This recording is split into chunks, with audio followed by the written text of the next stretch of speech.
Hello दोस्तों, तो स्वागत है आप सभी का। जय हिंद। चलिए, तो आज हम लोग स्टार्ट कर रहे हैं एनसीईआरटी जो है बुक आपका, उसका जो 8 क्लास का पहला चैप्टर है उसका हम लोग पढ़ने जा रहे हैं। ठीक है, लाइन बाय लाइन पढ़ेंगे। जिस बच्चों को दिक्कत आ रहा है उस बच्चों का सारा दिक्कत डाउट दूर हो जाएगा, क्योंकि इसको हम लोग इतना अपना भाषा में पढ़ेंगे ना कि आपको याद हो ही जाएगा। कितनों आप कोशिश कर लीजिए भूलने का, भूल नहीं पाइएगा। ठीक है, तो चलिए पढ़ ही लेते हैं। अब अगर खोल लिए हैं तो चलिए, फसल उत्पादन एवं प्रबंध। चैप्टर का नाम क्या है? फसल उत्पादन करना है और उसका प्रबंध करना है कि उसको कैसे सुरक्षित रखा जाए। ठीक है, फसल उत्पादन करेंगे फिर उसको प्रबंध सीखेंगे कैसे करते हैं। तो सबसे पहले यहाँ देखिए, सबसे पहले आप सीखिए यहाँ पे कि शुरुआत होता है यहाँ से। ग्रीष्म अवकाश में पहेली एवं बूझो, ये पहेली है और इसका नाम बूझो है। ठीक है, बुक्स को पहले पढ़ने सीखिए, इधर से रीडिंग करते जाना है। जब ये बुक का एक पेज का पहले इधर से, फिर यहाँ से आएंगे, फिर इसको खत्म करेंगे, तब एक पेज होगा आपका। फिर दूसरा पेज में ऐसे करना है। देखिए, ग्रीष्म अवकाश में पहली बम्बू जो अपने चाचा के घर गया। चाचा से एक किसान है। एक दिन उन्होंने खेत में कुछ औजार देखे, जैसे कि खुरपी, धरांती, बेलचा, हल इत्यादि। ठीक है, ये सब देख के उसका दिमाग घूम गया। तो पूछता है, चाचा ये सब क्या है, ये सब काहे रखे हैं? बच्चा वाला दिमाग जानिए रहे हैं। तो वो बोलता है कि कौन बोलता है? बोलता है बूझो। बूझो बोलता है, मैं जानना चाहता हूँ कि हम इन औजारों का उपयोग कहाँ और कैसे करते हैं। हिंदी में बोलता है बूझो। वाह, लेकिन लूर नहीं है कि सब क्या है। बिहार का रहता, गाँव में तो पते चल जाता है इसको। ठीक है, अगला देखिए, आप पढ़ चुके हैं कि सभी सजीवों को भोजन की आवश्यकता होती है। ठीक है, पिछला क्लास में हम पढ़ चुके हैं, यानी कि 7 के क्लास में सब बताया गया है। अगर आप बोलिएगा तो 6 और 7 के बुक को भी हम कवर कर लेंगे दोस्तों। कमेंट में अगर 10 कमेंट आ गया कि 6 और 7 का एनसीईआरटी भी पढ़ा दीजिए तो ज़रूर पढ़ा देंगे। ठीक है, कमेंट जरूर कीजिएगा अगर अच्छा लगे तो। आप पढ़ चुके हैं कि सभी सजीवों को भोजन की आवश्यकता होती है, पौधे अपना भोजन स्वयं बना सकते हैं। क्या आपको याद है कि हरे पौधे अपना भोजन किस प्रकार संश्लेषित करते हैं? मनुष्य सहित सभी जंतु भोजन बनाने में असमर्थ हैं, तो जंतुओं के भोजन का स्रोत क्या है? ये जो बनाने में असमर्थ है, हम लोग जैसे मनुष्य हो गए, जीव जंतु हो गया। ठीक है, मांसाहारी जीव, शाकाहारी जीव भी बहुत सारे ऐसे हैं जो हम जैसे शाकाहारी और मांसाहारी दोनों हैं, सर्वाहारी हैं हम लोग। तो ये लोग भोजन कैसे प्राप्त कर ले रहे हैं? ठीक है, परंतु हम भोजन ग्रहण ही क्यों करते हैं? एक और क्वेश्चन ही पूछ लिया, परंतु हम भोजन ग्रहण ही क्यों करते हैं? चलिए समझेंगे ग्रहण क्यों करते हैं। आप जानते ही हैं कि सजीव भोजन से प्राप्त ऊर्जा का उपयोग विभिन्न जैविक प्रक्रमों जैसे पाचन, श्वसन एवं उत्सर्जन के संपादन में करते हैं। क्या करते हैं हम लोग? भोजन ग्रहण करके उसका पाचन करते हैं, श्वसन करते हैं, उत्सर्जन के संपादन में करते हैं। ठीक है, क्या हम लोग उत्सर्जन करते हैं? ऊर्जा उत्सर्जन करते हैं और भी बहुत सारे अपशिष्ट पदार्थ उत्सर्जित करते हैं जो निकल जाता है मल से, मूत्र से।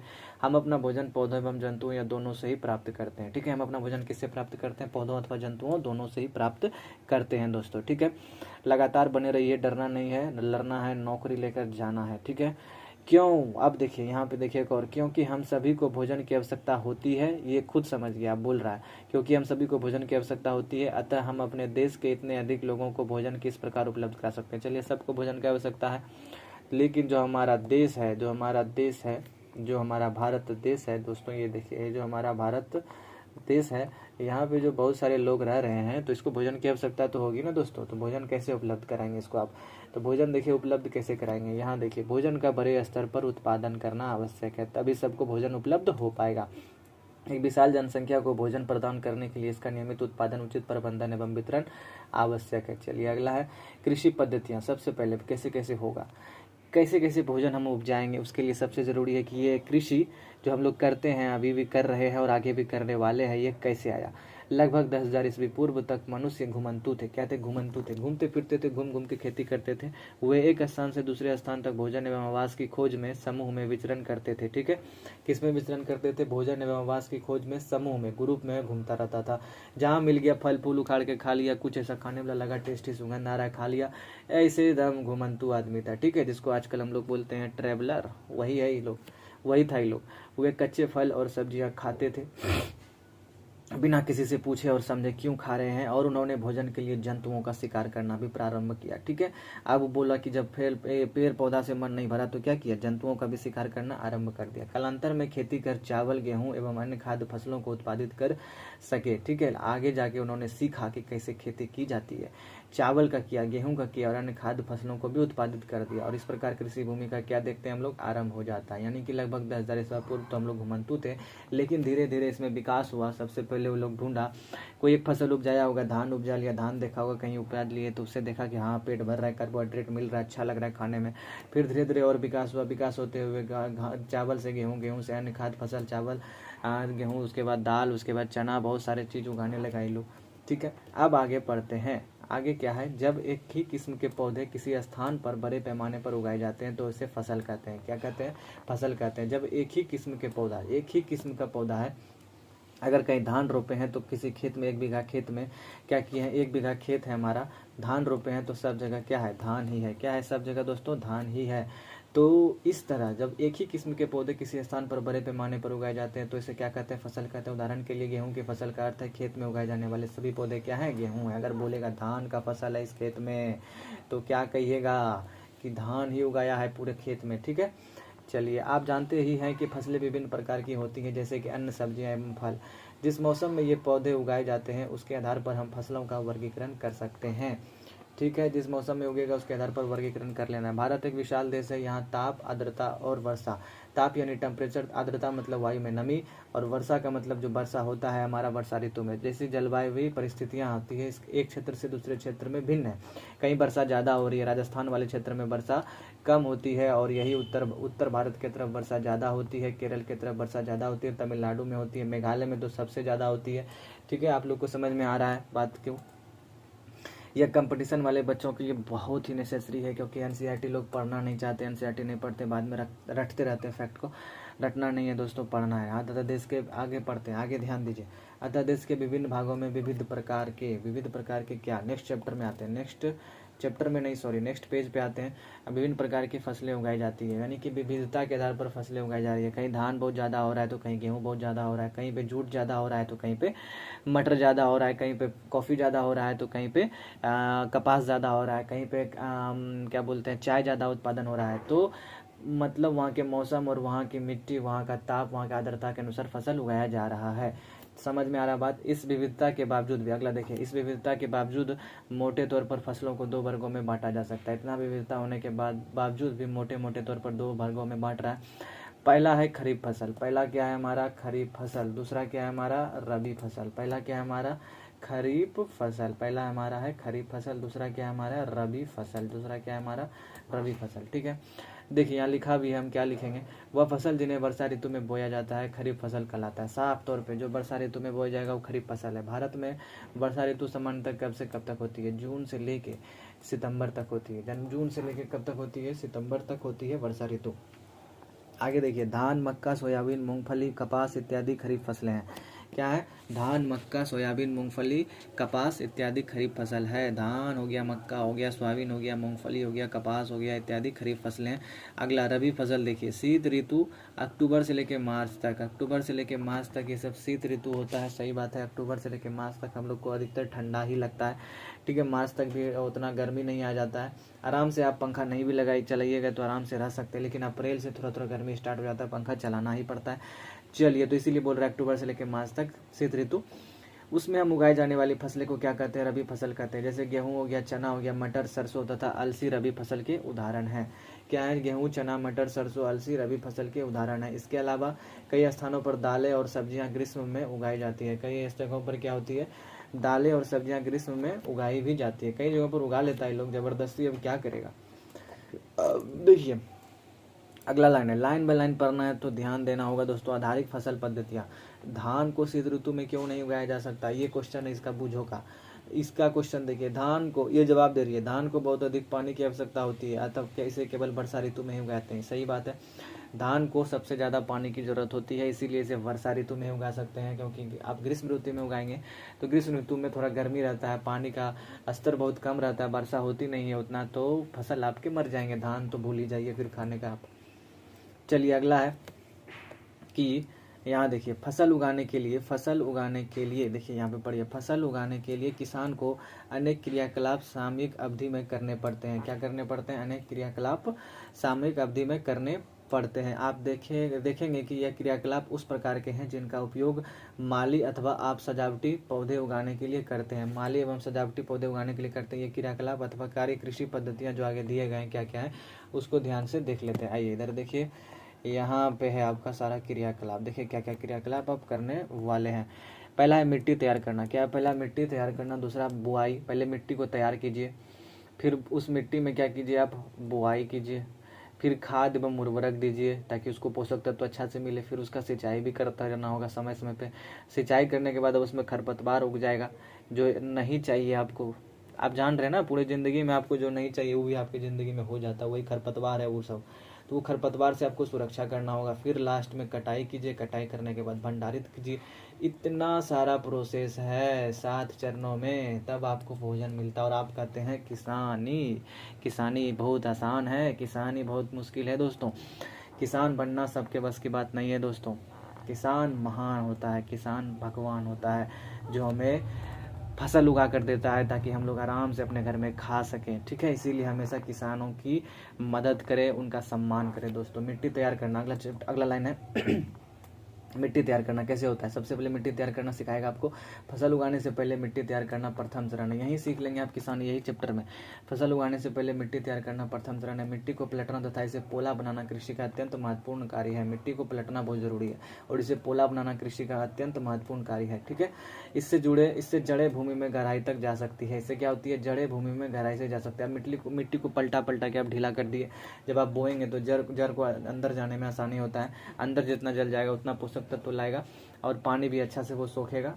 ठीक है, ताकि और क्या होगा, फसल भी अच्छा होगा इससे जड़ें भूमि में गहराई तक जा सकती है। पोली मिट्टी में गहराई में धसी जड़ें भी सरलता से श्वसन कर सकती है। इसका ये फायदा है। पोली मिट्टी जो है किस प्रकार पौधों की जड़ों को सरलता से श्वसन करने में सहायक है, आगे देखिए। ये देखिए, पोली मिट्टी जो है मिट्टी में रहने वाले केंचुओं और सूक्ष्म जीवों की वृद्धि करने में सहायता करती है। देखिए, ये केंचुआ है ना और सूक्ष्म जीव जो है, ये क्या होगा, जब मिट्टी ढुलाएगा तो मिट्टी के अंदर चला जाएगा और क्या करेगा, ये मिट्टी में क्या करेगा, ये मिट्टी को अच्छा भुरभुरा बना देगा। और यह क्या होगा, किसानों के लिए यानी कि फसलों के लिए बहुत ही अच्छा होगा। यह जीव किसानों के मित्र हो जाते हैं। देखिए, किसानों का मित्र किसे कहा जाता है, केंचुआ को, क्योंकि यह मिट्टी को और पलट कर पोला कर देते हैं। और भी पलटता है, तो पलटा हुआ पहले स्थायी और पलटता है और उसमें ह्यूमस भर देता है, ह्यूमस भरता है। आप जानते हैं कि फसलों के लिए या किसी भी पेड़ पौधे पादप के लिए ह्यूमस बहुत ज़्यादा इंपॉर्टेंट होता है। ह्यूमस बहुत ज़्यादा इंपॉर्टेंट होता है दोस्तों, ह्यूमस बहुत ही ज़्यादा इंपॉर्टेंट है। ह्यूमस से मिट्टी में नमी बनी रहती है, पोषक तत्व तो बराबर मौजूद रहता है। इससे मिट्टी में जो पादप और पेड़ पौधे होते हैं वो बहुत जल्दी ग्रो कर जाते हैं। ठीक है, ये ह्यूमस बनाने का काम करते हैं। केंचुआ क्या करते हैं, ह्यूमस बनाने का काम करते हैं। सूक्ष्म जीवों की वृद्धि भी होती है जिससे ह्यूमस बनता है। परंतु मिट्टी को पलटना और पोला करना क्यों आवश्यक है, मिट्टी को पलटना और पोला करना क्यों आवश्यक है, और समझिए। आप पिछली कक्षाओं में पढ़ चुके हैं कि मिट्टी में खनिज होता है, जल होता है, वायु होता है तथा कुछ सजीव भी होते हैं। ठीक है, इसके अतिरिक्त मृत पौधे एवं जंतु भी मिट्टी में पाए जाने वाले जीवों द्वारा घटित हो जाते हैं। ठीक है, मृत पौधे जो है, जैसे पौधा उसमें पहले से उगा होगा, उस मृत होकर उसको आप क्या किए, खान दिए, पूरा आप खेत कोड़ दिए तो पौधा मर के उसी में चला गया। जंतु भी मिट्टी में पाए जाते हैं, कुछ कुछ छोटा छोटा जीव है जो मिट्टी में है, वो सब भी मर गया, मर के उसी में जीवों द्वारा घटित हो गया। इस प्रक्रम में क्या होता है, मृत जीवी में पाए जाने वाले पोषक, उस जो मरा उसमें जो पोषक तत्व अब किस में आ गया, मिट्टी में आ गया, मिट्टी में मिल गया और यह पोषक पौधों द्वारा अवशोषित किया जाता है और यह पौधों के लिए बहुत ही ज़्यादा जरूरी हो जाता है। ठीक है, आगे देखिए, क्योंकि ऊपरी परत के कुछ सेंटीमीटर की मिट्टी ही पौधे की वृद्धि में सहायक है। देखिए, क्योंकि ऊपरी परत की कुछ सेंटीमीटर की मिट्टी पौधे की वृद्धि में सहायक होते हैं। इसे उलटने पलटने और पोला करने से पोषक पदार्थ ऊपर आ जाते हैं। इसे उलटिए पलटिएगा ना तो जो नीचे का है ऊपर आ जाएगा, जो ऊपर का है वो नीचे चला जाएगा। इसी को कहता है पोला करना। इससे क्या होता है, पोषक पदार्थ ऊपर आ जाते हैं और पौधे जो हैं इन पोषक पदार्थों का उपयोग कर सकते हैं। और पौधे क्या करते हैं, इन पोषक पदार्थों का उपयोग कर सकते हैं और अपनी वृद्धि अच्छे से कर सकते हैं और आपको अच्छी फसल प्राप्त होगी। अतः मिट्टी को उलटना पलटना एवं पोला करना क्या है, फसल उगाने के लिए अत्यंत महत्वपूर्ण है। कहीं भी क्वेश्चन आपको दिख जाएगा कि फसल के लिए महत्वपूर्ण है क्या मिट्टी को उलटना पलटना, आप लोग तुरंत मार देंगे हाँ। अतः मिट्टी को उलटना पलटना एवं पोला करना फसल उगाने के लिए अत्यंत महत्वपूर्ण है दोस्तों। अत्यंत क्या है, महत्वपूर्ण है। यहाँ पे देखिए, अतः मिट्टी को उलटना पलटना एवं पोला करना फसल उगाने के लिए क्या है, अत्यंत महत्वपूर्ण है। अत्यंत क्या है, महत्वपूर्ण है। चलिए आगे ध्यान देंगे। मिट्टी को उलटने पलटने, मिट्टी को फिर से देखिए यहाँ पे, मिट्टी को उलटने पलटने में पोला करने की प्रक्रिया क्या कहलाती है, जुताई कहलाती है। क्या कहलाती है, जुताई कहलाती है। इसे हल चलाकर करते हैं। इसे कैसे करते हैं हम लोग, हल चलाकर करते हैं। इसे कैसे करते हैं दोस्तों, हल चलाकर करते हैं। कब करते हैं, हल चलाकर। मिट्टी को उलटना पलटना एवं पोला करने की प्रक्रिया जुताई कहलाती है। इंपॉर्टेंट है। इसे हल चलाकर कर सकते हैं। इसे हम लोग कैसे कर सकते हैं, इसे हल चलाकर कर सकते हैं, इसे हल चलाकर करते हैं। सबसे पहले 1 मिनट दोस्तों, 1 मिनट, हाँ चलिए। इसे हल चलाकर कर सकते हैं। हल लकड़ी अथवा लोहे के बने होते हैं। कैसे बने होते हैं, हल लकड़ी अथवा लोहे के बने होते हैं। यदि मिट्टी अत्यंत सूखी है तो जुताई से पहले क्या करेंगे, पानी देने की आवश्यकता भी पड़ सकती है। क्या हो सकती है, पानी देने की आवश्यकता भी पड़ सकती है। जुते हुए खेत में मिट्टी के बड़े बड़े ढेले भी हो सकते हैं। इन्हें एक पाटल की सहायता से तोड़ना आवश्यक है। बुआई एवं सिंचाई के लिए खेत को समतल करना आवश्यक है। आप देखिए, बुआई करना है, कुछ बोइएगा, आप बोइएगा यानी फसल बोइएगा ना जी, सिंचाई कीजिएगा ना जी, तो उसके लिए खेत को क्या करना होगा, समतल करना आवश्यक है। क्या करना आवश्यक है, समतल करना आवश्यक है। यह कार्य पाटल द्वारा किया जाता है। पाटल, कभी कभी जुताई से पहले खाद दी जाती है, ठीक है। जोतेंगे उससे पहले खाद दे दो, क्योंकि जब जोतेंगे, जैसे जोतेंगे तो वो नीचे ऊपर अपने आप खाद हो जाएगा। इससे मिट्टी में पर्याप्त मात्रा में पोषण मिल जाएगा। क्या हो जाएगा, इससे मिट्टी में पर्याप्त मात्रा में पोषण मिल जाएगा, ठीक है। ये मिट्टी है, मान लेते हैं इसमें पर्याप्त मात्रा में पहले से हम लोग पोषक तत्व तो डाल रहे हैं। उससे पहले क्या कर रहे हैं हम लोग, कभी कभी जुताई से पहले खाद दे देते हैं, ठीक है। इससे जुताई के समय खाद जो है मिट्टी में भली भांति मिल जाता है। क्या होता है, देखो यही चीज़ है, एक एक लाइन इसमें लिखा हुआ है एनसीईआरटी में, जो बहुत ज़रूरी है दोस्तों, बहुत ज़रूरी दोस्तों है। इसीलिए मैं चाहता हूँ कि आप लाइन बाय लाइन चीज़ों को समझें। आपका भी एनसीईआरटी मजबूत हो जाएगा तो दिक्कत नहीं होगा दोस्तों कंपटीशन में। चलिए आगे देखते हैं कि हाँ, समय खाद मिट्टी में भली भांति मिल जाती है। बुआई से पहले खेत में पानी दिया जाता है। बुआई से पहले क्या किया जाता है, खेत में पानी दे दो, ताकि थोड़ा सा मिट्टी थोड़ा सा नमी आ जाए तो वो कोरने में आसानी हो, ठीक है। हम लोग भी किसान के घर से हैं तो हम लोग को पता है दोस्तों। जो किसान के घर से, प्लीज़ लाइक कर दीजिएगा वीडियो को। देखिए, अच्छी उपज के लिए, देखिए आगे पढ़िए, अच्छी उपज के लिए बुआई से पहले मिट्टी को भुरभुरा करना आवश्यक है। यह कार्य अनेक औजारों से किया जाता है, जैसे हल से कर लीजिए, कुदाली से कर लीजिए, कल्टीवेटर से कर लीजिए। आजकल तो लोग कल्टीवेटर लगा दे रहा है, यानी ट्रैक्टर के पीछे देखते हैं लोहा ऐसे दांत वाला जो कोड़ते जाता है, उसको कल्टीवेटर कह रहा है लोग। इस कार्य में उपयोग किए जाने वाले प्रमुख क्या है, औजार हैं। इस कार्य में उपयोग किए जाने वाले प्रमुख औजार है। ये देखिए, हल है आपका, है हल का, ये है फाल, फाल लिए यहाँ पे लोहा लगा रहता है, ये लकड़ी है, ठीक है। इसी से हम लोग पहले जुताई करते थे और अभी भी बहुत जगह जुताई होता है दोस्तों। चलिए आगे देखिए, हल क्या क्या, हल का कैसे यूज होता है। प्राचीन काल से ही हल का उपयोग जुताई, खाद उर्वरक मिलाने, खरपतवार निकालने एवं मिट्टी खुरचने के लिए किया जाता रहा है। यह औजार लकड़ी का बना होता है, जिसे बैलों की जोड़ी अथवा अन्य पशुओं, घोड़े, ऊँट की सहायता से खींचा जाता है। देखिए, उसमें जो हल है, आगे में दो को देखते हैं रखा रहता है, आगे में दोनों पट्टी जो बैल आगे जोड़ देते हैं। यह औजार लकड़ी का बना होता है, जिसे बैलों की जोड़ी क्या करती है, खींचती है, या ऊँट लगा दीजिए, वो लोग खींचता था राजस्थान में। इसमें लोहे की मजबूत तिकोनी पत्ती होती है, लोहे की तिकोनी पत्ती होती है। ये देखिए आप लोग, ये लोहे की तिकोनी पत्ती है, जिसको हम लोग फाल कहते हैं। एकदम चित्र को देखते हुए समझते जाना है दोस्तों। एकदम लोहे की तिकोनी पत्ती होती है, जिसे हम लोग क्या कह रहे हैं, फाल कहते हैं, जिसे हम लोग फाल कहते हैं।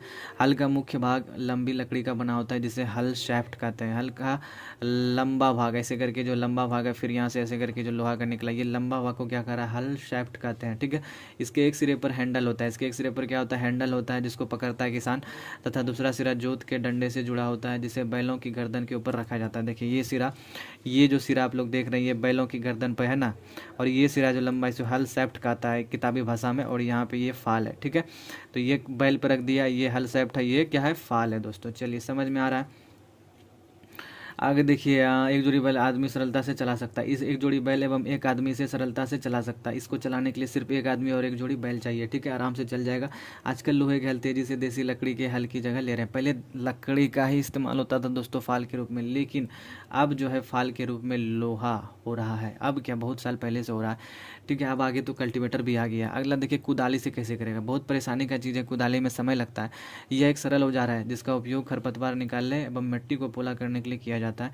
इसमें लकड़ी अथवा लोहे की छड़ होती है, लकड़ी भी होता है और लोहे की छड़ इसमें रहता है, जिसके एक सिरे पर लोहे की चौड़ी और मूड़ी प्लेट, चौड़ी व मूरी प्लेट। ये देखिए, ये कुदाली से, इस तरह का कुदाली होता था। वो कुदाली नहीं जो नॉर्मल आप लोग खेती करते हैं, छोटा छोटा कुदाली रहता है ना, लकड़ी में जाके एकदम सेट हो जाता है, वो वाला नहीं, ये वाला कुदाली है, लगी होती है, जो ब्लेड की तरह कार्य करती है। इसका दूसरा सिरा पशुओं द्वारा खींचा जाता है, ये सिरा पशुओं द्वारा खींचा जाएगा, ठीक है। यहाँ से कुदाली करते जाएगा। अब लेकिन ये सब कुछ छोड़िए दोस्तों, आते हैं हम लोग कल्टीवेटर पे, जो आजकल मॉडर्न जमाना का है। आजकल जुताई ट्रैक्टर द्वारा संचालित कल्टीवेटर से की जाती है। कल्टीवेटर के उपयोग से श्रम एवं समय दोनों की बचत होती है। कि किस किस की बचत होती है, श्रम भी, यानी आदमी को भी कम परेशानी होगा और समय भी बच जाएगा। इसलिए जुताई करना है तो अब कल्टीवेटर से ही करता है लोग, थोड़ा सा तेल खर्चा होता है और क्या। जुताई कर लिया। जुताई करने के बाद अब क्या करेंगे दोस्तों, बुआई करेंगे। जुताई करने के बाद क्या करना है हमको, बुआई करना है। बुआई करिए। बुआई फसल उत्पादन का सबसे महत्वपूर्ण चरण है। बुआई क्या है, फसल उत्पादन का सबसे महत्वपूर्ण चरण है। बोने से पहले अच्छी गुणवत्ता वाले साफ एवं स्वस्थ बीजों का चयन किया जाता है। बोने से पहले क्या करेंगे, अच्छी गुणवत्ता वाला साफ एवं स्वस्थ बीजों का चयन कीजिए। किसान अधिक उपज देने वाले बीजों को प्राथमिकता देते हैं। क्या करते हैं किसान, किसान भैया क्या करते हैं, ध्यान दीजिए यहाँ, किसान अधिक उपज देने वाले बीजों को प्राथमिकता देते हैं। ठीक है, अगला देखिए, बीजों का चयन कैसे होगा। बीजों का चयन, यहाँ पे इसका क्वेश्चन देखिए, इसका क्वेश्चन ये है कि एक दिन मैंने अपनी माँ को देखा कि माँ चने के कुछ बीज एक बर्तन में रखकर उसमें कुछ पानी डाल रही है। कुछ मिनट पश्चात कुछ बीज पानी के ऊपर तैरने लगे। मुझे आश्चर्य हुआ कि कुछ बीज पानी के ऊपर क्यों तैरने लगे। तो देखिए दोस्तों, इसमें क्या होता है, ध्यान से इसमें एक चीज़ नोटिस करना है कि ये जो घेरा वाला चीज़ है इसको पढ़ना बहुत ज़रूरी होता है। इससे आपका बहुत सारा डाउट जो एग्ज़ाम के लिए रिलेटेड है वो क्लियर हो जाएगा कि बर्तन में कुछ बीज रहते हैं वो पानी में क्यों तैरने लगता है। देखिए, जो बीज खोखला होगा, जिसमें दम नहीं है, वो ऊपर आ जाएगा, यानी कि तैरेगा। यहाँ देखिए, क्या कुछ बीज जल के ऊपर तैरने लगते हैं। जो बीज पानी में बैठ जाते हैं वे हल्के होते हैं, हल्के होते हैं और इसका उपज में उपयोग नहीं किया जाएगा। ये क्षतिग्रस्त बीज है, खोखले भी हैं और इस कारण हल्के भी होते हैं, अतः ये जल पर तैरने लगते हैं। कारण समझ में आ गया। और जो स्वस्थ बीज होगा वो क्या होगा, पानी के अंदर नीचे बैठ जाएगा, यानी कि पानी के नीचे जो है वो स्वस्थ बीज है, जो ऊपर है वो क्या है, खोखला बीज है। समझे बिट्टू जी। बुआई से पहले बीज बोने के औजारों के बारे में जानना आवश्यक है। ये सब नहीं जानिएगा तो खेती कैसे कीजिएगा। ये 8वां का पहला चैप्टर में ये सब तो सिखाया जाता है। अब आता है परंपरागत औजार जो हम लोग उपयोग करते हैं। अगले देखिए, परंपरागत रूप से बीजों की बुआई में इस्तेमाल किया जाने वाला औजार कीप के आकार का होता है। पहले हम लोग जो बुआई का औजार यूज करते थे वो ऐसा होता था। यहाँ देखिए, कीप के आकार का होता था। यहाँ पे बीज डाल दिए, यहाँ से जमीन में गिरते जाता था। यहाँ देखिए, पढ़िए, परंपरागत रूप से बीजों का बुआई में इस्तेमाल किया जाने वाला औजार कीप के आकार का होता है। बीजों को कीप के अंदर डालने पर यह 2 या 3 नुकीले सिरों वाले पाइपों से गुजरता है। 2 या 3 नुकीला सिरा यहाँ पर होता था।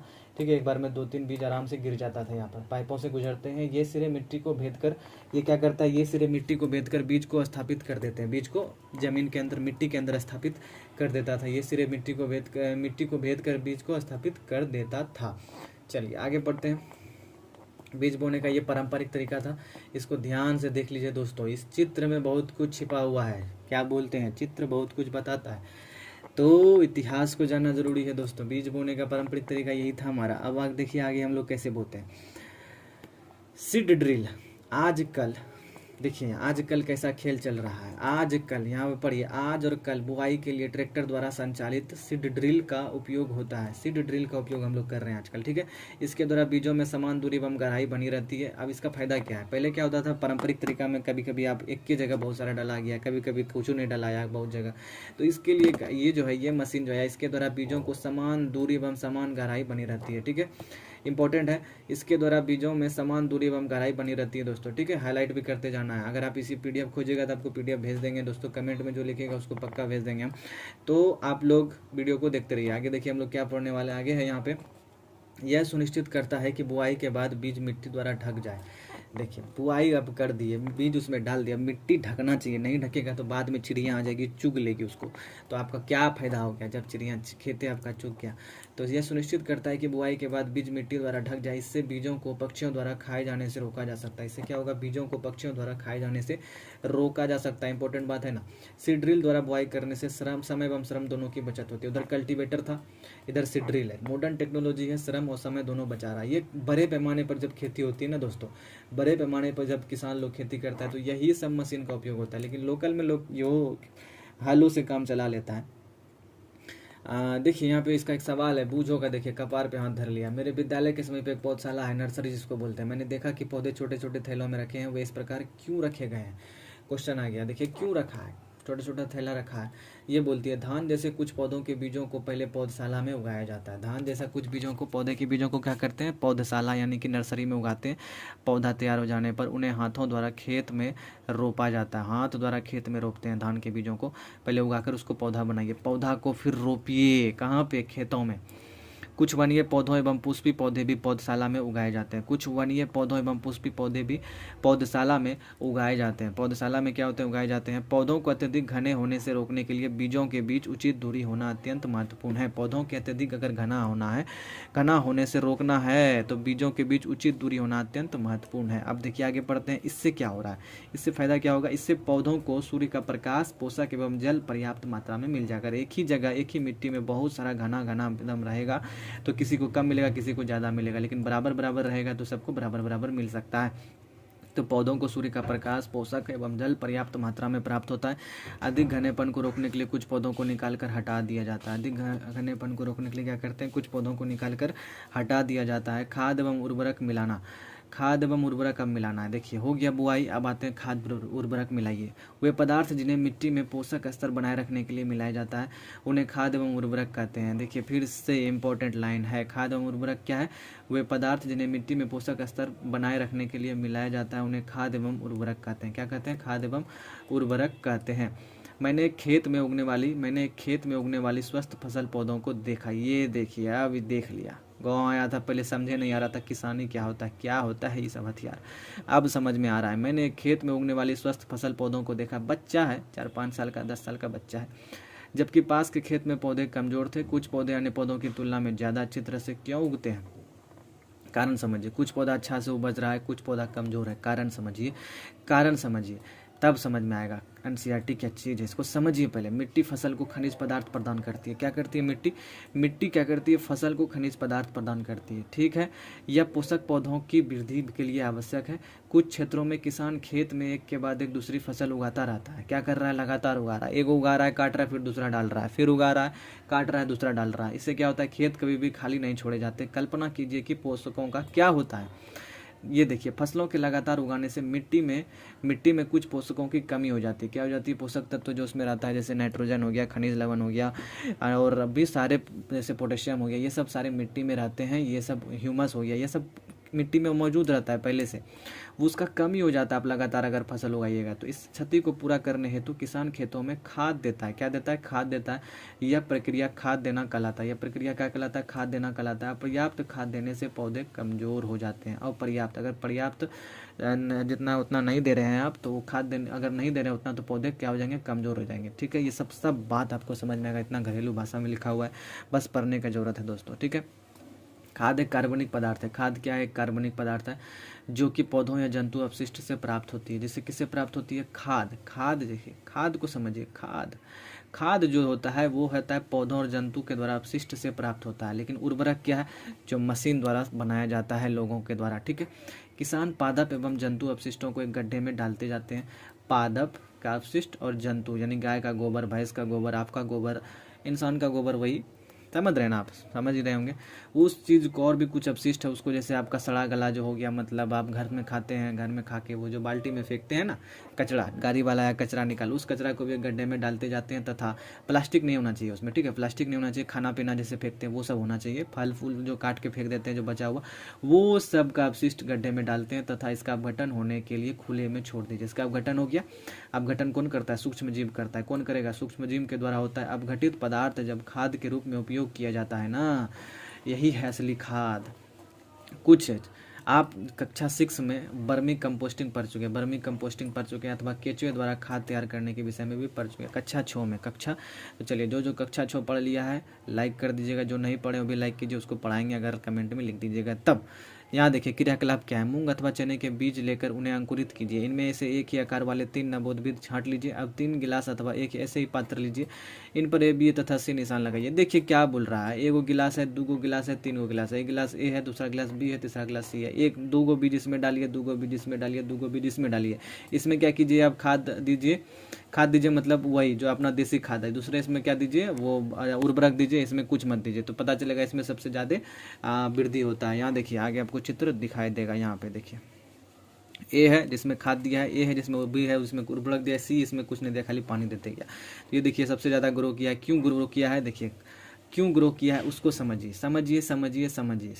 क्या तीनों गिलास के पौधों में वृद्धि की गति एक समान है? नहीं। किस गिलास में पौधे की वृद्धि बेहतर है, किस गिलास के पौधों में वृद्धि सबसे अधिक है, ये सब ध्यान देना। उर्वरक आप समझाता है तब बताएगा आपको। उर्वरक रासायनिक पदार्थ है, आप बताए भी तो उर्वरक वाले में ज़्यादा वृद्धि हुआ है। उर्वरक क्या आप समझिए, उर्वरक एक रासायनिक पदार्थ है जो विशेष पोषकों से समृद्ध होते हैं। वे खाद से कैसे भिन्न है? उर्वरक का उत्पादन फैक्ट्रियों में किया जाता है। उर्वरक के कुछ उदाहरण है urea, ammonium sulphate, super phosphate, potash सब सुना होगा नाम अपना, ठीक है, अपना नहीं मतलब अपना घर में सुना होगा, जो खेती करते होंगे आप लोग, किसानी हैं, हम तो बिहार के भैया, तो हम तो सुने ही हैं। नाइट्रोजन, फास्फोरस, पोटेशियम, हम लोग किसान आदमी हैं। इनके उपयोग से किसानों को गेहूं, धान तथा मक्का जैसे फसलों की अच्छी उपज प्राप्त करने में सहायता मिली है। ठीक है, इसका उपयोग करके आप क्या करेंगे, अच्छा गेहूं, धान तथा मक्का जैसी फसलों की अच्छी उपज प्राप्त कर सकते हैं। परंतु उर्वरकों के, देखिए यहाँ पे बता रहा है आपको, ये स्टार मार्क है भैया, स्टार मार्क है। परंतु उर्वरकों के अत्यधिक उपयोग से मिट्टी की उर्वरता में कमी आई है। क्या आई है, परंतु उर्वरकों के अत्यधिक उपयोग से मिट्टी की उर्वरता में कमी आई है।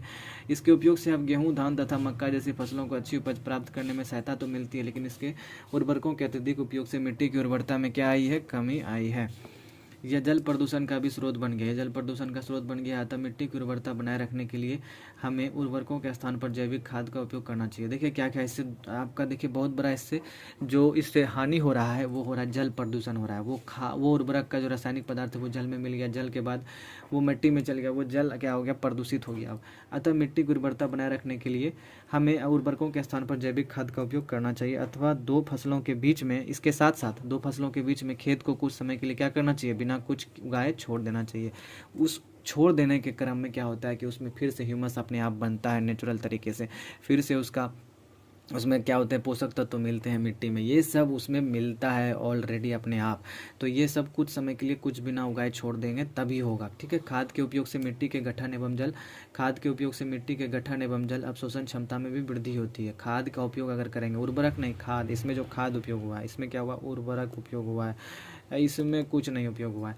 तो खाद के उपयोग से मिट्टी के गठन एवं जल अवशोषण क्षमता में भी वृद्धि होती है। देखिए उत्पादन थोड़ा तुलना में कम होता है, लेकिन अगर देखा जाए तो मिट्टी का बहुत ज़्यादा इसमें पोषक तत्वों का अपने आप बढ़ जाएगा, पोषक उसमें क्षमता में, अवशोषण क्षमता में वृद्धि होगा, मिट्टी का गठन होगा अच्छा से, जल अवशोषण क्षमता में वृद्धि होगा। इससे मिट्टी में सभी पोषकों की प्रतिपूर्ति यानी अपने आप ऑटोमेटिक फिर से रिवाइव हो जाएगा। आप जान रहे हैं पबजी जो खेलता है, रिवाइव का मतलब क्या है, ऑटोमेटिक आप हील हो जाइएगा, ठीक हो जाइएगा। ठीक है, मिट्टी में पोषकों की प्रतिपूर्ति का अन्य तरीका है फसल चक्रण। यह एक फसल के बाद खेत में दूसरे किस्म की फसल एकांतर में उगाकर किया जा सकता है। ठीक है, फसल चक्रण इसे कहते हैं। पहले उत्तर भारत में हम लोग आ जाते हैं भैया।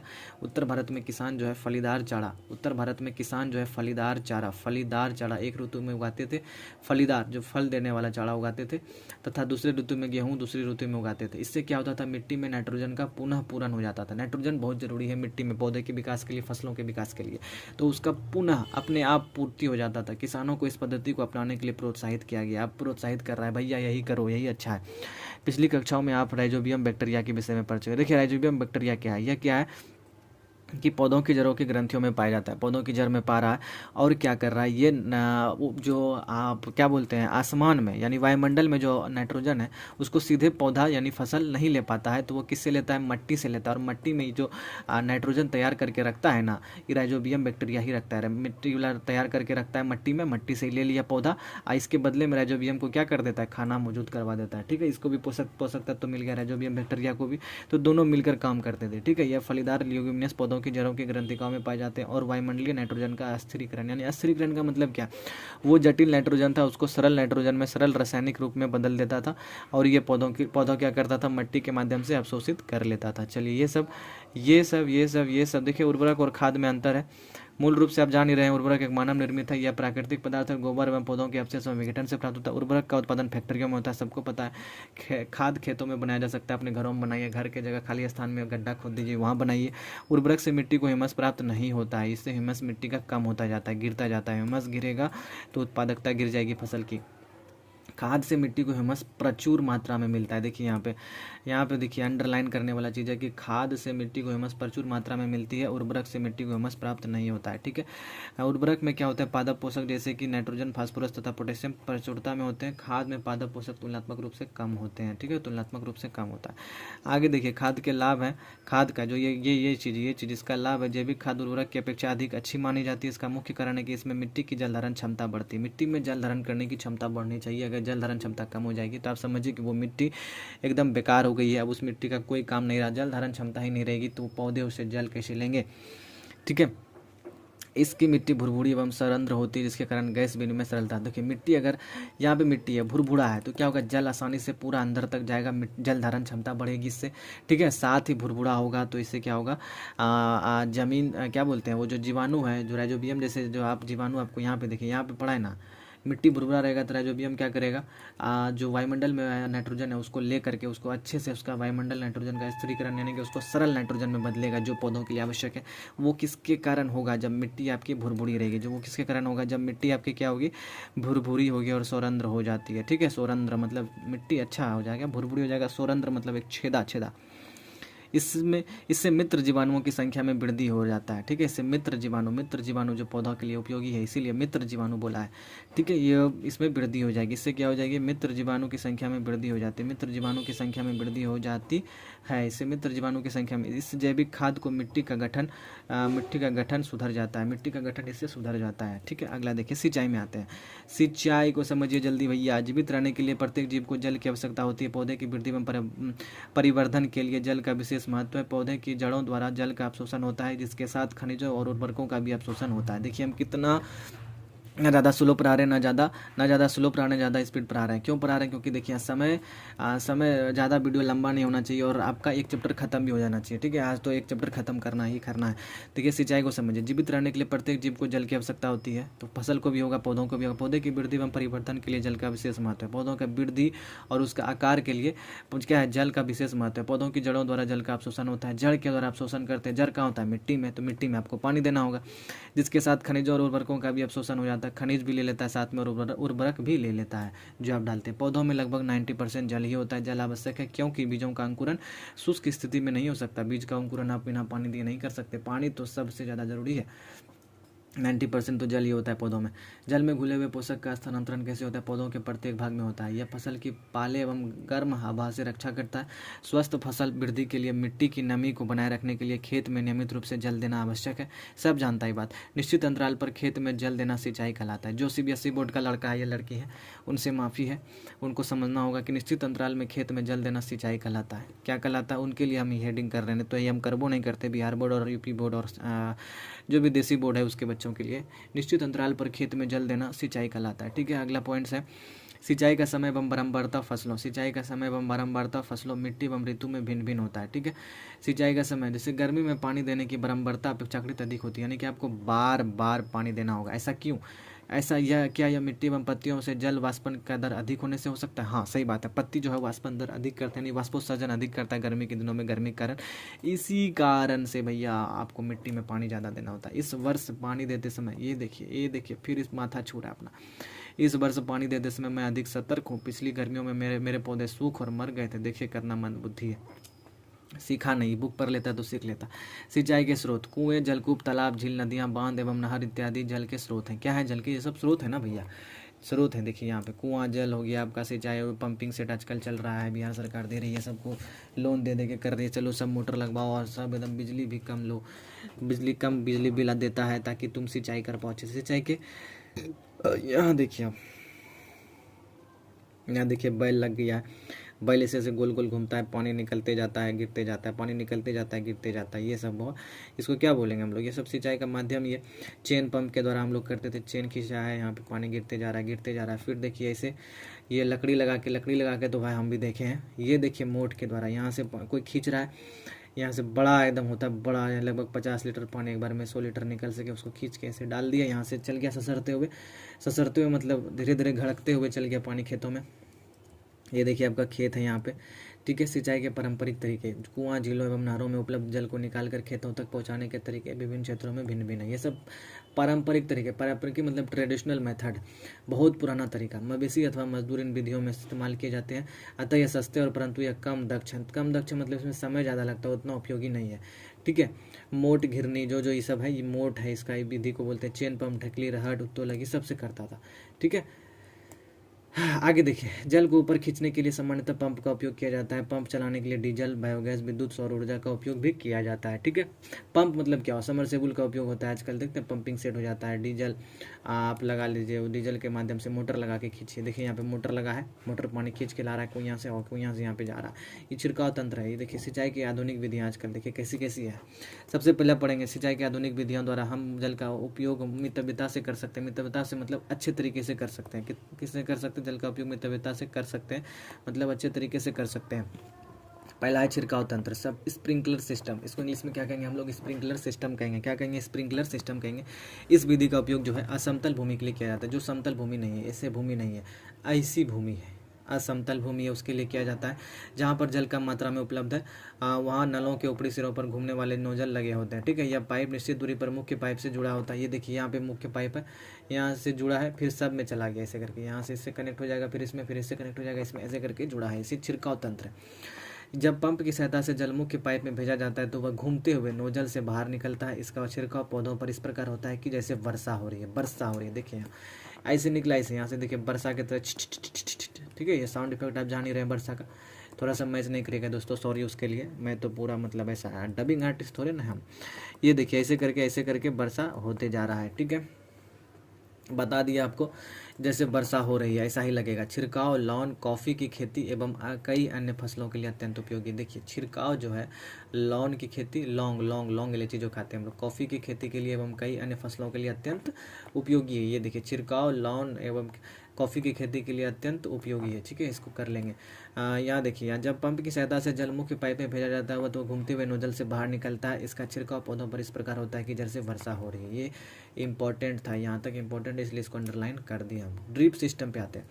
ये है ड्रिप सिस्टम, यहाँ देख रहे हैं आप, ये देखिए ड्रिप सिस्टम, ये है आपका ड्रिप तंत्र, जिसको हिंदी में कहते हैं ड्रिप तंत्र, जिसको ड्रिप सिस्टम भी बोलते हैं इंग्लिश में। इस विधि में जल बूंद बूंद करके सीधे पौधों की जड़ों में गिरता है, सीधे पौधों की क्या करता है, जड़ों में जाकर गिर जाता है। इसे ड्रिप तंत्र कहते हैं। फलीदार पौधों, बगीचों एवं वृक्षों को पानी देने का यह सर्वोत्तम तरीका है। कहाँ दे सकते हैं, फलीदार पौधों, बगीचों में, वृक्षों को पानी देने का यह सर्वोत्तम तरीका है। इससे पौधों को बूंद बूंद करके जल प्राप्त होता है, ठीक है। इस विधि में जल बिल्कुल व्यर्थ नहीं होता, अतः यह जल की कमी वाले क्षेत्रों के लिए एक वरदान है। जल का कमी कहाँ है, देखिए पुणे वाले क्षेत्र में है, राजस्थान गुजरात वाले कुछ क्षेत्रों में है जल का कमी है, बिहार में भी कुछ क्षेत्रों में है, जैसे दक्षिण भारत में जहाँ सूखा पड़ जाता है वहाँ पे हम ये सब सिस्टम लगा सकते हैं और जल कम से कम उपयोग करके अपना हम खेती कर सकते हैं, फसल उगा सकते हैं। तो जो दक्षिण बिहार वाले हैं एकदम लाइक कर दे कि भाई अच्छी विधि बताइए आपने, वैसे सबको पता होता है। खरपतवार, आप देखिए सिंचाई कर दिया आप, ठीक है। सिंचाई करने के बाद अब देखिए खरपतवार तो हो जाएगा भैया, उससे भी सुरक्षा पाना है आपको। उससे सुरक्षा पाने के लिए देखिए बूझो और पहले निकट के गेहूं के खेत में गया, गेहूं का खेत चला गया था और उन्होंने देखा कि खेत में फसल के साथ साथ कुछ अन्य पौधे भी उग रहे हैं और अन्य पौधे उग रहे हैं। ये देखिए फसल है, ठीक है, ये सब फसल उग रहा है। इसके साथ साथ यहाँ देखिए छोटा छोटा दिख रहा है, ये फसल है, ये बड़ी फसल है। उसके साथ साथ नीचे खरपतवार घास के रूप में रहता है, ठीक है। ये सब क्या है, ये सब खरपतवार है। क्या ये अन्य पौधे विशेष उद्देश्य के लिए उगाए गए हैं, नहीं, कोई विशेष उद्देश्य के लिए नहीं, ये अपने आप उग गया भैया। खेत में कई अन्य अवांछित पौधे जिसे हम नहीं चाहते हैं कि उगे, लेकिन वो प्राकृतिक रूप से फसल के साथ उग जाते हैं, इस अवांछित पौधों को हम लोग क्या कहते हैं, खरपतवार कहते हैं। क्या कहते हैं हम लोग, खरपतवार कहते हैं। खरपतवार हटाने को क्या कहा जाता है, निराई। खरपतवार हटाने को क्या कहा जाता है, खरपतवार हटाने की विधि को ही हम लोग क्या कहते हैं, निराई कहते हैं। खरपतवार हटाने की विधि को निराई कहा जाता है, ठीक है, निराई कहते हैं। निराई आवश्यक है, निराई मतलब खरपतवार हटाना आवश्यक है, क्योंकि खरपतवार क्या करते हैं, जल, पोषक, जगह और प्रकाश की स्पर्धा कर फसल की वृद्धि पर प्रभाव डालते हैं। मतलब जो इसको मिला था खाना खाने के लिए, उसका खाना छीन के यो खाने लगता है, तो अब इसका क्या हो जाएगा, वृद्धि रुक जाएगा ना, कम हो जाएगा। तो वृद्धि रुक जाएगा, इस वृद्धि नहीं रुकना चाहिए, इसको हटाना चाहिए।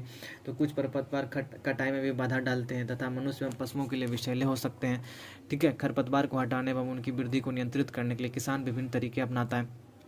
फसल उगाने से पहले खेत जोतने से खरपतवार उखाड़ने एवं हटाने में सहायता मिलती है, ठीक है। इससे खरपतवार पौधे सूखकर मर जाते हैं, ठीक है, ये सब विधि से, और मिट्टी में मिल जाते हैं।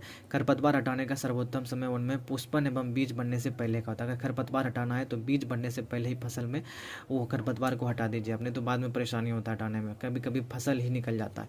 तो खरपतवार पौधों को हाथ से जड़ सहित उखाड़ कर अथवा भूमि के निकट से काट कर समय पर हटा दिया जाता है। इससे फसलों को फायदा होता है। यह कार्य किससे कर सकते हैं, हम खुरपी से कर सकते हैं। ये देखिए कचिया है, हम लोग बोलते हैं इसको कचिया, हम लोग अपने भाषा में कचिया बोलते हैं बिहार में। खुरपी तथा हैरो की सहायता से किया जाता है। देखिए आगे देखिए, रसायनों के उपयोग से भी खरपतवार नियंत्रण किया जाता है। रसायनों के उपयोग से भी खरपतवार नियंत्रण किया जाता है, जिन्हें खरपतवार नाशी रसायन का उपयोग करते हैं हम लोग। देखिए यहाँ पे रसायन का उपयोग कर रहा है ना, इसमें रसायन भरा हुआ है डब्बा में और उसे छिड़काव कर रहा है खरपतवार का नाशी, खरपतवार इससे नाश हो जाएगा, ठीक है। आगे देखिए यहाँ पे रसायनों का उपयोग किया जाता है जिन्हें खरपतवार नाश, जैसे देखिए 2,4-D ये सब दवाई का नाम है। खेतों में इनका छिड़काव कर देते हैं जिससे खरपतवार पौधे क्या हो जाते हैं, मर जाते हैं। जिससे क्या हो जाते हैं, खरपतवार पौधे मर जाते हैं। देखिए 2,4-D खेतों में इनका छिड़काव किया जाता है जिससे खरपतवार पौधे मर जाते हैं, परंतु फसल को कोई हानि नहीं होती। किंतु क्या होता है, फसल को कोई हानि नहीं होता है।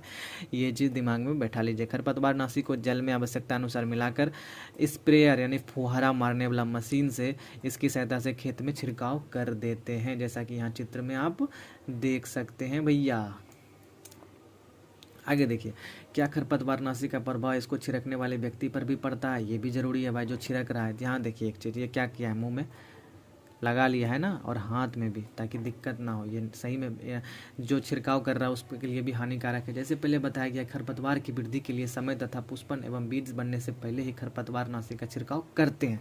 खरपतवार नाशी के छिड़काव से किसान के स्वास्थ्य पर प्रभाव पड़ सकता है। खरपतवार नाशी के छिड़काव से किसान के स्वास्थ्य पर भी प्रभाव पड़ सकता है, अतः उन्हें इन रसायनों का प्रयोग सावधानीपूर्वक करना चाहिए। ठीक है, छिड़काव करते समय उन्हें अपने मुंह एवं नाक कपड़े से ढक लेने चाहिए। मुंह एवं नाक क्या करने चाहिए, कपड़े से ढक लेना चाहिए। अब हो गया छिड़काव, अब हो गया फसल बड़ा अच्छे से, फसल आपका स्वस्थ हो गया। अब करना है कटाई। क्या करेंगे हम लोग, अब करेंगे लास्ट कटाई, फिर उसके बाद उसका प्रबंधन करेंगे, कैसे कैसे उसको रखना है अच्छे से ताकि वो सड़े नहीं, गले नहीं, नमी नहीं आए। फसल की कटाई, यहाँ देखिए फसल की कटाई एक महत्वपूर्ण कार्य है दोस्तों। फसल पक जाने के बाद उसे काटना कटाई कहलाता है। ठीक है, फसल पक जाने के बाद उसे काटना क्या कहलाता है, कटाई कहलाता है। कटाई के दौरान या तो पौधों को खींच कर उखाड़ लेते हैं अथवा उसे धरातल के पास से काट लेते हैं। एक अनाज फसल को पकने में लगभग 3 से 4 महीना का समय लग जाता है। एक अनाज फसल को पकने में कम से कम 3 से 4 महीने का समय लग जाता है एक अनाज फसल को पकने में। ठीक है, आगे देखिए दोस्तों, हमारे देश में दरौंती की सहायता से, ये देखिए कचिया, इसी को कहता है दरौंती, हिंदी भाषा में लोग एनसीईआरटी कर रहा है दरौंती, हम लोग कचिया बोलते हैं जिसको। हमारे देश में दरौंती की सहायता से हाथ द्वारा कटाई की जाती है अथवा एक मशीन का उपयोग किया जाता है जिसे हार्वेस्टर कहते हैं। जिसे क्या कहते हैं हम लोग, हार्वेस्टर कहते हैं। हार्वेस्टर मशीन है वो भी काट देता है, लेकिन हम लोग अपना देसी स्टाइल में इसको कचिया से काटते हैं। काटी गई फसल से बीजों और दानों को भूसे से अलग करना होता है, इसे थ्रेशिंग कहते हैं। कौन कौन थ्रेशिंग मशीन देखा है, जल्दी जल्दी लाइक करो, लिख दो, हम देखें सर। यह कार्य कॉम्बाइन मशीन, यह कार्य किससे किया जाता है, कॉम्बाइन मशीन द्वारा किया जाता है, जो वास्तव में हार्वेस्टर और थ्रेशर का संयुक्त रूप है। कॉम्बाइन मशीन से करते हैं। कॉम्बाइन, ये देखिए कॉम्बाइन मशीन है भैया, इसमें यहाँ से कटेगा, इधर से बीज और दोनों अलग हो जाएगा। देखिए इसी को कॉम्बाइन मशीन कहते हैं, बहुत चल रहा है आजकल। लेकिन ये बड़े पैमाने पर जो खेती करता है ना, जिसको जमींदार बोलते हैं हम लोग, उसके पास पैसा भी बहुत होता है, तो इतना बड़का बड़का मशीन वो लगा लेता है। ये क्या करता है, जो वास्तव में हार्वेस्टर और थ्रेशर दोनों का काम करता है, यानी कटाई और छटाई, कटाई के साथ साथ छटाई भी कर देता है। वो कटाई के साथ साथ क्या करता है, छटाई भी कर देता है। छोटे खेत वाले किसान अनाज के दानों को फटक कर क्या कर देते हैं, फटक कर अलग करते हैं। फटक कर क्या करते हैं, अलग करते हैं। यहाँ देखिए अगला फिर आ गया, ये इसको पढ़ना है जरूर। कटाई के बाद कभी कभी तने के टुकड़े खेत में ही रह जाते हैं, जिन्हें किसान जला देता है। पहले इन टुकड़ों को खेत में जलाने के कारण चिंतित है, ये वह जानती है कि इससे प्रदूषण होगा, साथ में खेत में पड़ी फसल में आग लगने का खतरा भी है। दूसरा फसल जो अभी नहीं काटे हैं उसमें आग लग सकता है। ये देखिए विनोइंग, फटकने वाली मशीन, इसी से फटका जाता है। गांव घर में देखे होंगे आप लोग, हम लोग तो देखे हैं भाई। अब देखिए यहाँ पे क्या है, कटाई पर्व। देखिए भैया हम लोग तो कटाई पर्व मनाते हैं, खुश रहते हैं, अरे भाई फसल हुआ है 3-4 महीनों बाद, कठोर परिश्रम करने के बाद कटाई का समय आया है, तो कटाई पर्व मनाएंगे। देखिए स्वर्णिम दानों से भरी खड़ी फसल खान किसानों के हृदय में उल्लास एवं अच्छे समय का भाव संचारित करता है। यह समय थोड़ा आराम करने और खुशी मनाने का है, क्योंकि पिछली ऋतु के प्रयत्न का फल मिलता है। इसीलिए भारत के सभी भागों में कटाई का समय हर्षोल्लास एवं खुशी का होता है। पुरुष एवं महिलाएं सभी मिलकर इस पर्व को मनाते हैं। कटाई ऋतु के साथ कुछ विशेष जैसे पर्व कौन से हैं, पोंगल है, वैसाखी पर्व मनाया जाता है, होली मनाया जाता है, दिवाली, नवान्या एवं बिहू जुड़े हुए। ये सब क्या है, खुशी के पल है, पर्व का पर्व भी है, और साथ में कटाई जो हुआ उसका भी खुशी मना लिए हम लोग। ठीक है, कहीं ना कहीं ये जुड़ा हुआ है किसानी से भी, कृषि से भी जुड़ा हुआ है ये पर्व त्यौहार। भंडारण, अब काट लिए, काट छाँट के सब हम ला लिया, उसका भंडारण करेंगे, एक जगह इकट्ठा करेंगे, उसी को भंडारण कहते हैं। उत्पादन का भंडारण एक महत्वपूर्ण कार्य है। यदि फसल के दानों को अधिक समय तक रखना हो तो उन्हें नमी, कीट, चूहों एवं सूक्ष्म जीवों से सुरक्षित रखना ही होगा। ताज़ा फसल, देखिए आप इसे सब सुरक्षित नहीं रखिएगा जी, नमी से बचाइए, कीट से बचाइए, चूहा ये सब परेशान कर देगा, सूक्ष्म जीव से परेशान हो जाएगा, भपड़ी लग जाएगा, क्या फ़ायदा। आप उतना मेहनत किए सब कुछ, जब भंडारण ही अच्छा से नहीं कर पाए। इसीलिए सबसे इम्पोर्टेंट है लास्ट में भंडारण, अंत भला तो सब भला। उत्पादन का भंडारण एक महत्वपूर्ण कार्य है। यदि फसलों के दानों को अधिक समय तक रखना हो, फसलों के दानों को अधिक समय तक रखना होगा तो उन्हें नीम के इससे नमी, कीट, चूहों एवं सूक्ष्म जीवों से सुरक्षित रखना ही होगा। यदि फसल के दानों को सुखाए बिना भंडारित किया गया तो उन्हें खराब होने अथवा जीवों द्वारा आक्रमण से अंकुरण के लिए अनुपयोगी हो जाते हैं। यहाँ देखिए क्या बोल रहा है कि अगर उसको खराब हो जाएगा तो वो जीवों द्वारा आक्रमण से वो क्या हो गया, अंकुरण के लिए अनुपयोगी हो जाएगा। बाद में उसको अगला बार आप जब खेती कीजिएगा, इसी को बीज के रूप में उपयोग किया जाता है, तो वो अनुपयोगी हो जाएगा अगर अंदर से खोखला हो जाएगा तो। अतः भंडारण से पहले दानों बीजों को धूप में सुखाना आवश्यक है ताकि इसका नमी कम ही हो जाए। इससे उनकी कीट पीड़कों, जीवाणु एवं कवक से सुरक्षा हो जाती है। कीट पीड़क, जीवाणु और कवक ये सब जान ही रहे जो हवा में घूमते रहता है, कब चाहेगा नमी होगा और बैठ जाएगा नमी वाले स्थानों पर, नमी वाले अनाजों पर बैठ जाता है लोग, उससे सुरक्षा होता है। नमी अगर आप उसका हटा दीजिएगा धूप में सुखा के। किसान अपनी फसल उत्पाद का भंडारण जूट के बोरों में करता है, धातु के बड़े पात्र में करते हैं, परंतु बीजों को बड़े पैमाने पर भंडारण कहाँ किया जाता है, साइलो और भंडार गृहों में किया जाता है। आपके दिमाग में आएगा साइलो क्या है। देखिए भैया, साइलो शब्द को हम हाईलाइट कर रहे हैं क्योंकि साइलो इंपॉर्टेंट है। आप देखिए यहाँ साइलो दिखाते हैं आप लोग। इसका पढ़ लीजिए पहले। 33 क्या दे रहा है, मैंने अपनी माँ को अनाज रखे लोहे के ड्रम में नीम की सूखी पत्तियां रखते देखा है, मुझे आश्चर्य हुआ। क्यों नीम की सूखी पत्ती रख रहा है अनाज में, उसका कारण भी बताएंगे आपको। ये देखिए पहले, अनाज भंडारण हेतु साइलो, ये एफसीआई गोदाम है दोस्तों। ये क्या है, एफसीआई गोदाम है आपका। ये एफसीआई गोदाम जो है ये सरकार द्वारा बनाया जाता है ताकि लोग, किसान लोग बड़ा स्तर पर अनाज का यहाँ भंडारण कर पाए, और ये इनको भी फायदा होता है। ये भी अपना अनाज का भंडारण इसी में करते हैं। इसमें बहुत सारा सिस्टम लगा होता है। इसी सिस्टम के माध्यम से अनाज में नमी नहीं होती है, अनाज में कीटाणु नहीं लगते हैं, अनाज में जीवाणु नहीं लगते हैं, अनाज में भफड़ी नहीं लगता है, अपना भाषा में अगर बोले तो अनाज में दिक्कत नहीं आता, अनाज सुरक्षित रहता है। ये देखिए हम लोग का अपना, ठीक है, भंडारण गृह में बोरों में अनाज का भंडारण। अब देखिए नीम का जो प्रयोग करेंगे उससे क्या होगा, चूहे और कीटों से सुरक्षा मिलती है। नीम की सूखी पत्तियां घरों में अनाज के भंडारण में उपयोग की जाती है। बड़े भंडार गृहों में अनाज को पीड़कों एवं सूक्ष्म जीवों से सुरक्षित रखने के लिए रासायनिक उपचार, रासायनिक कुछ रखा जाता है। अनाज वाला दवा, अनाज वाला दवा आता है जिसको खा के आप मर भी सकते हैं, उसको खाइएगा नहीं, पहले बता रहे हैं। उस दवाई से क्या होता है, चूहे कीट वगैरह नहीं आते हैं, उससे बचाव करने के लिए रासायनिक उपयोग किया जाता है सबका, ठीक है। आगे देखिए यहाँ पे, ये सब अब हो गया चैप्टर आपका खत्म, आपको भंडारण करना सिखा दिए, ठीक है। ये सब भंडारण, ये सब देखिए आपने क्या सीखा, ये सब वही है एक लाइन में। आप ये तो आप खुद से भी पढ़ लीजिएगा दोस्तों। मेन था हमारा बुक पढ़ाना। यहाँ सबसे नीचे आइए, सबसे नीचे आने पे देखिए क्रम क्या था, क्रम था यहाँ हमारा। देखिए क्रम क्या था हमारा, की मिट्टी तैयार करना, वो मैंने सिखा दिया। उसके बाद है बुआई हो गई, खाद में उर्वरक डाल दिए, सिंचाई कर दिए, खरपतवार से सुरक्षा भी कर दिए डाल के, दवा, रासायनिक दवा डाल के, कटाई भी कर ली, और लास्ट में भंडारण भी सिखा दिए। तो आपका पहला चैप्टर हो गया कंप्लीट। तो चलिए आप सभी को बहुत बहुत धन्यवाद। अगर वीडियो पसंद आया हो तो नेक्स्ट चैप्टर के लिए प्लीज़ कमेंट में लिख दीजिए नेक्स्ट चैप्टर सर, ठीक है। आपका दिन शुभ हो। चलिए धन्यवाद, थैंक यू, जय हिंद।